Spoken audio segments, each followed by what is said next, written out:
Hello, everybody, and welcome to the Pixel Classroom Podcast. This is week 2 of the Thinking Classrooms. This will be a weekly schedule, at least until, I'm pretty sure, until about February as we work onto the Thinking Classrooms model here, too. Also, if you notice, there is a scrolling around on the bottom here in the audio version. I will have this in the show notes, but our donors choose. We are looking to support a donors choose here to get more needed supplies here for our Thinking Classroom as we move forward into that. I will keep that scrolling for a little while here in the video, but like I said, it will be in the show notes for the audio. And on that note, hello everybody. I am, of course, Ryan Reed. I am the host of the Pixel Classroom Podcast here, and of course, as you know, I have been working here on the Thinking Classroom models. I was alerted of this back in early fall of this school year. I was listening to it. I kind of thought it was interesting, and I wanted to start, bringing it in, start getting things together, and get it set up. And my plan was to do the Thinking Classroom next school year, 24-25 school year. Circumstances happened, and I realized I need to start working on this model too. So those who might not have listened to our previous or saw our previous episode too here. So what is the Thinking Classroom? Well, the Thinking Classroom, of course, is created by Dr. Peter Liljedahl. He is a math professor up in Canada. He has been doing this model for quite a number of years. I think he's pretty much been working on this for about 15 years. And he pretty much worked on 14 practices of getting students to really start doing higher level thinking instead of just menial tasks in the classroom. So he spent a long time doing this, different classrooms, different, age and grade areas from college to, elementary to high school to middle school. And it's really evolved in the last several years. It's not just set to math. It's other two things. It's mostly seen expanded largely in other science classrooms, as well as other pieces on here too. And I thought it would be a really good thing to start incorporating this and integrating it into my classes, which, I'm a business and technology and media teacher. So where it is. So last week was about the openings of it, the setup and everything else, and getting ready to do this. So I've just finished the first 3 days back for the spring semester. So new students, new classes, everything. In fact, I have 2 brand new classes here. One's just a continuation up of my webpage design class, which I'll talk about here in a little later. And then, of course, my first time teaching it, business law, which is where this was actually planning on being the main corporation. But believe it or not, about 5 days before I even did episode 1 here of this weekly podcast here for the Thinking Classrooms, I said, I think I can start putting this slowly in other classrooms, because it does require not only having students thinking higher level, it definitely adds some questions. It definitely works on those non-curricular tasks, which of course is step number 1, what type of tasks you do. Remember, they use non-curricular on that too.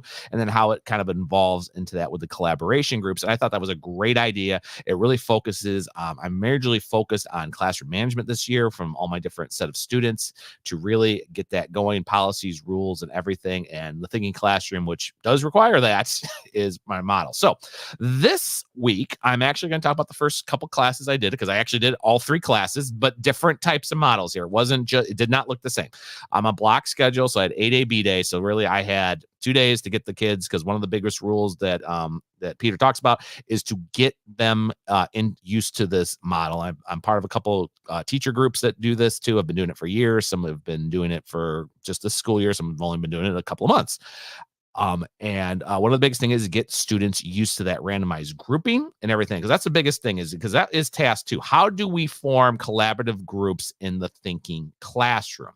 Because that we're really talking, it's all peer review and everything, but it's kind of those visually random groups. One thing is I wasn't tone deaf to this. I've really had to struggle with groups in classrooms. I've had some semesters where the groups, it didn't matter who was in them, they worked great. There are ones where they just wanted to be their friends. There are many where you get 1 or 2 people who just don't do anything. I mean, like, no matter what you do, they will not participate in a group. And of course, it always comes to issue like, well, how can you penalize a student if they're not doing their group work, while the rest of the group is still part of that group like that, but they're not doing any effort. So that kind of brings into that little piece. And so big thing that was hugely recommended into here is actually how do you do your grouping. So here's a picture. This is actually the setup. This was day one of my classroom because sadly colds and New Year's I didn't really get to go into my classroom, so I had to get into and really just set things up right away. I have my nice little whiteboards, as you can see there. I actually went and got advice from a couple teachers of mine and coworkers because I don't really have white board space. I really don't. There's a big one in the front, and they always talk about don't have a front-facing classroom. I've got a problem because my room is very cemented. It is a computer lab. It was always designed to be a computer lab, and it's basically been turned, it is a classroom. It is PCs. There are 30 of them. And they've been like that back in the day before some of them were updated. It was used as just a charge station for Chromebooks. They went to one-to-one Chromebook very early on. My school district was a very early adapter to the Chromebook curriculum. But as you can see, there was not a lot of space. We did try writing different color markers. Black and red worked really well. I also found out some colors of green worked good on these surfaces. But it was a problem because it would wear the markers down faster. I'd have some people who would like to see if they could push really hard down on them, like how people push really hard down on expo markers or just markers in general. They ruin them fast. Well, it will put dents into the counter. So I just friend of mine and coworker, and he said, hey, you know what? I got a bunch of these whiteboard sheets. They're different varies of here, but they work really good. I put them on my boards, and I basically put them on tables and made them whiteboard tables. So I took that advice. I found a really good roll, post-Christmas sale, $20, Amazon. Got it. By the way, I'm not affiliated with Amazon in any shape or form, and they are not sponsors of this podcast. And I was able to cut them off into 6 different sizes. And I got a good measurement on these. I got these about 4 feet length. It was really good. I had one teacher who had done something similar with whiteboards on the tables, like on the desk. He actually turned every single student desk this was a middle school teacher, into a whiteboard desk. So what he did is he got a couple of these, and he would do 2. Sometimes he luck out and get 3, and then he would put wire tape. As you can see right here is when I'm putting the wire tape on here. I had adjusted it to the wire tape. Works really good, doesn't leave too much film, and it's really good on the whiteboards. And these are a decent brand here. I'll have it on the show notes, the audio about what were these brand I got here. I've actually found, but I don't have a lot of ghosting problems on these. I mean, these wipe pretty clean with a hard eraser. It's actually what my donors choose about, because we need more expo and more hard magnet erasers. Because the rag that came with these, unless you use spray or expo remover spray, they don't come off with the rag. The regular erasers, I just push a little hard. I eventually got into tasks. So once we get these picture, and I'll talk about that in a little bit, I just have the students go around it, or I go around it. We just push hard. Boom, they're clean. They're ready to go for the next class, or they're ready to go for the next day. They're really good. And then I was able to get a set of 3M 3-packs. They are little things. They are no bigger than the actual book of Thinking Classroom. I mean, they're about this exact size. There's 3Ms, whiteboard Post-its. I took 3 of them, and I'll share that here in a moment here if I can get my tabs. I have my tabs on, or here it is, right here. And I just put the 3 of them together. And it worked very, very well. I got these adjusted and sized perfectly. This is one of my classes. As you can see, they are a student here, which is doing here right now. They're talking about what is, and I'll talk about this in curricular tax right now. They're just like, they're breaking down using the Frayer model. What should a business card do? This is one of the first things I do for my business essentials class. This is for business basics in the day. I've actually done this way before even then, before I was teaching in classroom Wow, it's been 12 years. But this worked so well because they came in packs of 3. There was a good discount. I actually picked up a good set of these. I think it was about 5 of these. I didn't spend more than $20, my own money. And I just lined these up. I got the first one even, and then they just put together, and they are easy to remove. These ones are really easy to clean. You can use this is where that rag that came in with those sheets I show you. These worked very well. They clean these up too. But right here is a little bit of that thinking task here. So we talked about business cards, and this was then because everybody in the class has seen some kind of business card. And one of the biggest things I did with the Frayer model, and I always tell the kids to like learn it, love it, knew it. And I have some students who's like, oh yeah, Dr. Reed loves the Frayer model. And then Mr. Gesslin loves the Frayer model. I had some other teachers use Frayer model for AP classes. So they know what the Freyer model is. And of those who have not seen it, they are at least familiar with it. So we put it in. I put it on the praying board. This is where I talk about, you're not supposed to, according to one of the things, like I said, you're not supposed to have a center. And I'll talk about this in one of the tasks of the class. Like there should be no front. Like it should be an open-ended. I mean, yeah, people will have projectors that are mounted or a smart board or even a TV monitor for things. But they say try not to have a front board. And of course, I don't have a choice there because I don't have a classroom that is movable furniture, which they said don't make it for like you're supposed to group it. I have 2 English teachers. They are moving their desks almost every other day. They get them in groups, they get them in work, they change it, they do random selection, which is going in there too, because they say about how to use a randomizer. They said start with cards, and it works really well because I have these large playing cards I got on an Amazon Prime Day. And it was a whole giant set of these cards. And I had heard about using these cards, little things. So I bought these. I never used them for 2 years. I mean, seriously, I bought these in 2021 and they were not used for over 2 years. We did some fun stuff with me and the family, and I'll zoom in. But these are regular bicycle large playing cards. These work very well. They do a pretty set here. And I'll put if I can put my side to side here, there we go. And I can use my left hand here to point. Well, at least I think I can point because I'm on live video. But as you can see, I have the regular cards. Now, the students were confused at first because they were kind of saying like, well, Dr. Reed, I have a 7, but it's not a 7 of hearts. How do I go to my curriculum? I say, no. I said the numeral, not the suit. The suit is what type of card it is. A lot of students didn't know that. And I said, just find the number, or if it's a face card, Jack, King, Queen, or Ace, go to it and so forth. So we did that. And they got really used to this too.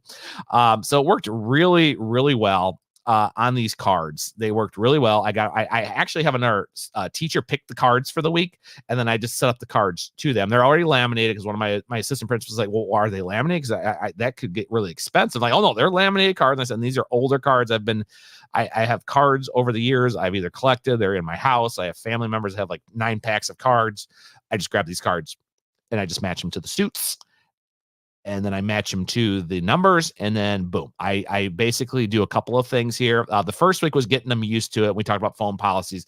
When we do much larger ones too, it's going to be, I give you a card, you give me the phone in the phone box, and then we just go from there. Because right now, like I said, my PCs are getting some updates on them. I'm hoping to have them done by Wednesday. But having the Chromebooks, and that goes right back here to the task they talked about arranging your furniture in the classroom, is try not to have a front for you. You want to defront your classroom where students are sit facing which way. Like I said, I have an English teacher, I have a couple science teachers, they get them in groups perfectly. And even though there's a front of a classroom, they kind of arrange it pretty good wise. I don't have that luxury. And that's another thing that's also a problem some days with that too, is because I don't have desks that can be moved, and I have PCs that are, hardwired in. The students really can't go any place. They have chairs, and I will get students that will go to play. I have a couple seating chairs for classrooms. Some of them need them, some of them don't. And it's hard to do a partner project or a group project when you can't move. One thing that's been good about having the Chromebooks here for these first couple days, like I said, at least for the next week, I do need to get them on because we're going to be doing some stuff on those PCs that I need it. We can't do on a Chromebook. And it works really well, but that's the thing. I do have a challenge, and I know there's other teachers that have this challenges. I can't get an arranged thinking classroom. I am very, very cemented. I can't say static. Static is area, but static you can move. I cannot do it. I can move the students. I can move the Chromebooks. I cannot move the computers. I cannot move the whiteboards. So henceforth, that's a weakness and something that has not been working in my classroom. I am stuck on this. Now, there are other teachers who've done it. I've looked at YouTubes. I've done Google searches. I've checked out Edtopia. I have even checked out Eric for peer review pieces that do similar things I call a mobile and blended classroom. I use a very blended classroom model. I have for years. I like it. I think it works great for students. But that's one thing that is a weakness of mine, is my students do get stuck. It doesn't matter if they're a partner group or a group of 3, and they do say don't go more than a group of 3. And honestly, my classes are small enough where that's perfect. At the worst, I had a group of 4. Also, my randomizer is an issue because let's say I have a class of 12. Well, you think, oh God, 12. That's actually a perfect number. You should get 4 groups. Does not mean they're in class all the time. Does not mean they don't get sick. Doesn't mean they don't have an appointment. Doesn't mean they don't get called out for like a doctor's appointment or a dentist appointment, or they're working on a club situation. So then I lose students. So while it's randomized pretty good, once in a while I have to move the students in general. So that's another weakness I have found too. Sometimes my groups are not equal. And, even when I have an even number, that should be easy. And it's not. My biggest class is 24 students right now. It almost goes equal. Almost. That's why one of my first tasks, and I'll show you that when we get back to these next pictures, of a partner project I did for my main class, business law, because that does work very well. Though I did have a couple students gone both days. I had one missing one day, and the other day or two were out. And then I had a student where he does have a plan where he does not work well in groups and partners. So I have to work with him too. So I found a way to adapt the classroom according to special ed, as well as other things for my school district. So I found a really good way to adapt to this being so stuck in cemented areas. Like, at least my chairs move and my students can move. So that works very well. But yeah, there is a problem I have right now. It's very hard for me to defront my room. Even if I was in a regular class, and this has actually been discussed with me by administration. They've even talked like, Ryan, we're thinking maybe we need to get you to a more normal classroom, or maybe you're in your classroom for the big tech classes, like say multimedia, web design, and maybe at the worst digital literacy. But then when you're teaching your other business classes, we get you out of there to another classroom. Maybe it's not being, because we have teachers that do multiple things, and we have a couple that are in one end of the district midday, and then they come back at the end of the day to where, that classroom's over. My partner in arms, Dewey, he has planning period. He does co-op. He does get out of his classroom some hours. So it wouldn't be that hard for me to do that. Last year, one of my other classrooms was not used. It was used during one day for math, and that was it for the day. So it was very easy for a couple classes too, where I say, hey, we're meeting in the room next door to me. Kids liked it. They were stacked. We had flex furniture. It was good. I could move around a room. Classroom management was a big piece on that. So I kept the class running really, really well, but it was a smaller class, so we didn't have any problem. Or we would split the class to where I need you guys to do green screen. I need you guys to work on your robotics. So then one side of the classroom, we merged the two classrooms. So ones that really had to work the hard computer stuff stayed in my main classroom, and then our next door classroom, they were able to move freely, work more violent. It worked very well in that case. So there was a part. So those are some of the challenges I have been front for the practices. But now let's get into the big part. So, I've talked about the selection, I've talked about the one parts in our setup here and so forth. But let's get back on what the number thing, what answers questions on it. You have proximity questions. Like I said, a typical teacher will answer 200 to 400 questions a day. I definitely know I'm past the 200 mark, because some of the kids are just surprised when I ask their questions or we build on them. I've gotten very better. That was a note for the last couple of years. Like, hey, Ryan, you need to ask a little bit more questions or build on it. And I've gotten so much better at this. It really has worked very well. I mean, we have our essential questions, we have our TPOs, we have our other things. So it's not like I don't, but they are right. The average teacher is 200. When you get to about 400, you're a very lecturing teacher, but also it's more common practice and other things. So it's not like it's a problem on that. But like I said, there's proximity. Questions students ask because you happen to be close by. So sometimes this happened right here when I was doing this one Frayer model, and we were looking, this is my computer/digital literacy class, because the main question was, what does digital literacy look like using the Frayer model? Like I said, I use Edu Protocols. Big shout out to Edu Protocols. I'll have that in notes, and I'll be showing the slides here in the video. But the question, I would walk by them as I was watching them do this. And this is mostly a freshman class, if you're wondering what this one is too. And a couple said, hey, Dr. Reed, does this look right? I said, that looks perfect. Or, why does that not look correctly? And they would say, well, I don't have the best handwriting, but, so-and-so has better handwriting, so I'm going to pass the marker over and do that, which is really good. Because I always tell them, once you fill out, and that's why I use the Frayer model, I had to get them used to actually participating, and we would pass the marker, which is a huge thing in the book itself, talking about how do you get groups working so somebody isn't excluded or people don't voice tasks. So I would say, once we got a little pass your part. And in this class, we do a video at the beginning or a little instruction, and we have a couple questions asked. And usually I would do this. We're going to do this model, and so we're going to say, okay, check your card, go to the card that you're matched up for this class. All right, question number 1, divide this in half. Your question, what do you think of that? All right, once you've answered the question, pass it to your partner or next group member, answer the question.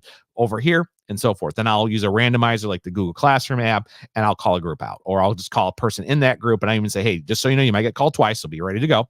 But another thing what I like about the randomizer is then they do have to either participate for sure or another area. So it works really nice in that model, and that's really good here. Another one right here. I had a really nice done with this one. I really like it because they were saying examples. I said, well, guys, if we were on a Google slide right now, you would be able to picture. So I said, why don't you draw it? So I had a person that went right here to an example, digital literacy. What was an example of it? And they did right here. They right there did the board. They said, well, here's an example of a keyboard. Keyboard is digital literacy because you're going to teach us how to work the different, keyboards you told us, Dr. Reed, on PC and Mac, as well as Chromebook. I said, that's a great example. That's learning to be keyboard literacy, but how does it work between system? Great example. I said, was an example. One person said pen and paper. I said, that kind of works. But I said, well, if you think about it, how can a pen and paper still be digital literacy? And well, you do have to be literate to know what a pen and paper do. I said, yeah, that's a good question. Is it digital literacy? I said, well, if you know how to spell words, then yes, it is. But if you're just doing it right, it's literacy. So I really get those questions really, really well because it's the keep thinking question. So you really got to throw those keep thinking questions before the stop thinking. Like if I just say, give me an example of a program we use for presentation. Kids were like, oh, I'm going to write out Google Slides, or, oh, you know what, I'll do PowerPoint, or, hey, Dr. Reed, you're a big guy in Canva. I'm going to write the C logo and then use the Canva presentation. That's a stop thinking question because I basically just told them, give me a presentation app. That's a stop thinking question versus now what is versus if I said, now if I was doing a presentation, what would be the best way to share it with, I said, this teacher, as well as allow collaboration with it. So immediately it was like, well, I would have to do this. I would have to share, but they might not have that program, or, oh, what if they're just a Microsoft account and they don't have Google? I'm going to have to do this. That's a keep thinking question. And that's a really deep question I really worked on, which really goes into what I was really doing on a couple of these pieces too. Business law, my question is, what does a contract look like? What does a promisee what does the promisee versus the promisor do it? What is a non-example of a contract? That really got them thinking. They really had to think, what was a non-example of a contract? Something, well, I shake a hand like, you do. So that's a contract. Do you have a verbal agreement? Well, yeah. Do you have it in paper what it's supposed to do? They went, oh, I don't have that. I'm like, what do you have? They're like, we have an agreement. I'm like, that's exactly it. You have an agreement between each other, but does not always mean they're going to follow it. That's not a contract. That's not a thing where it could be area too. So they really had to think on that question. And that was where I saw some great thinking. I got a very mixed class. And that really got a lot of them thinking. Even my more lower end students, they try to avoid work, or they look, as they say, there's four kind of students. There's there's the achievers, there's the fakers, there's the thing pieces, and so forth. The different students, there's the mimickers. I saw what he did, so I'm going to mimic what he did. Like right here with the drawing here. Some people said, what was what was an example of digital literacy? And I had a couple of students just look over and say, oh, I'll draw a keyboard and a computer. They still mimicked the keyboard. It wasn't a perfect mimic, like they didn't copy it piece by piece, but it was a mimicking. They did that. Where I had a couple other ones that heard him say, oh, keyboard. What is similar to a keyboard? And then one friend, oh, I'm going to put, TikTok app. And they draw out the TikTok app. I'm like, that's a good example, being responsible. And then one person said, I don't need a good example of digital literacy. It's digital citizenship. You said that at the beginning of class, Dr. Reed. Oh, my one middle school teacher told me about, being responsibility for your digital content. I was like, I didn't even think of that one, but that was a well done area. But they got them thinking. So there was a difference between the ones that were the achievers and the mimickers. So there was the difference between that. And the question is, how do you get the mimickers to be more of the achievers, and trying to avoid those who are, those mimickers, or, as they say, the fakers, the ones that basically just try to go along and hope you don't notice. That's a good question. And right now I can say I don't have any fakers. So shout out to all my classes. If anybody's actually listening to this, guys, nice job on that. I actually gave high compliments to I did this in all my classes. And a lot of them were got right into it. A lot of them, it was a little different because there's a lot of kids say, I don't have the best handwriting, so I'll just make a picture. It's still an example, Dr. Reed. And I said, yep, that works. I said, literacy doesn't always have to be written. It's not, it can be visual too. And I have a lot of kids that just are visual learners. So it worked really, really well with that too. And I have a really good here, speaking of which, you're right here. Here's another example here too, this was a cool one. They were talking about what is the definition in the Frayer model. One was, well, it's digital knowledge. I said, you've got one of the main definitions digitally. It's digital knowledge. How good are you at understanding your digital practices? And right here, I had some example like keyboard shortcuts, and our person like, hey, that kind of crosses over to an example. Or one, I love this one. This one did Control T, and I just like, what does Control T do? And I had 3 people not in the group. It's like, oh, Dr. Reed, that opens up another tab window. I'm like, that is digital literacy, guys, because you know that trick. And I said, anybody for a bonus? How do you do it on a Mac? And when one kid said Control T. Command T, and I went, yep, that's the Mac version. And I said, how do you open up a tab that you didn't close? And I had like all of our kids like, there's a way to open up a tab I accidentally closed. I said, yep. I said, so henceforth, that's digital literacy. I'm going to teach you how to do that, the shortcut and everything else. And I did a thing like right here that says anything without digital. They said sports pictures, but they said not sports pictures. Like somebody, like they said, took an old Polaroid, took a picture of it, and they took a picture. Like that's photography literacy, or that's art literacy. And I said, yes, that is actually a great example. Versus like, what if I would have changed the filters colors? Like, well, then that's digital literacy, Dr. Reed. You have to know how to work a filter. I said, yes, well said. So it's there. It's getting them to keep thinking of those questions. It's some deeper learning. And then when that was all done, I moved it on to the one thing, and I'll show it right here. As I said, one of my biggest thing is Edu Protocols. I am friends with the Edu Protocols people. The new book is coming out really shortly. I am like ready to hit that buy button as soon as it goes live, or pre-order button here too. But one of the things that was always a task, and this happened a lot in the book, and I'll go back to that too, is when, where, how are given tasks, but also what does homework look like in the thinking class? And the big thing is, I'm not a homework teacher. I am a block schedule. Those kids are in there for me anywhere from 68 to 70 minutes. I don't lecture. I know people say you talk so much, you have so much energy. I don't lecture. I don't like lecturing. I really don't. I can tell when a kid is not engaged. And it could be my National Honor Society 2 AP classes, and I can tell when they're not engaged, or I've talked too much and they're just like, I can't think anymore. I just can't think of there. Versus say the morning, where I even have students say, how does Dr. Reed have that much energy? Like, oh, he has a cup of coffee. It's like, not that much energy. That coffee ain't doing that. He isn't getting an espresso every day. I'm just a very natural kinetic teacher, but I get slow, I get sick. But one of the question is, what does that look like for homework? We got the when, where, and how task, which I just talked about here, but it's like homework is a current installation normative form, as it's saying here. But it's interesting is rebrand as check your understanding, positioning an opportunity rather than a requirement. I actually had a friend of mine, she interviewed for a job. Her and her husband were moving, they were switching districts, and she had an interview with the school district. And they asked her a question like, how do you feel about homework? And she said, even though I'm an elementary school teacher, I don't do homework. And the people interviewed, one was the principal, just like looked at her like, no homework. What kind of teacher are you? Like, how can you say no homework? She said, oh, well, I've had a homework when I feel it is actually, doing that. It's checking their understanding and enriching, but I'm not a big homework teacher. And they said for my age group, she's like, I know many high school teachers are like that too. I'm the same way. I always say, if you don't get it done, then it's homework. But I said, I give you time to do it. I give you a dead date if you don't finish it in class to be done 2 classes later. And actually a lot of students like that. And I have a lot of teachers that do that. Like, hey, you got into the next class to have that turned in. Like, you got 2 days. You got plenty of time to get done. You have 2 study halls in those time period. You have time to get this work done, and it's avoided.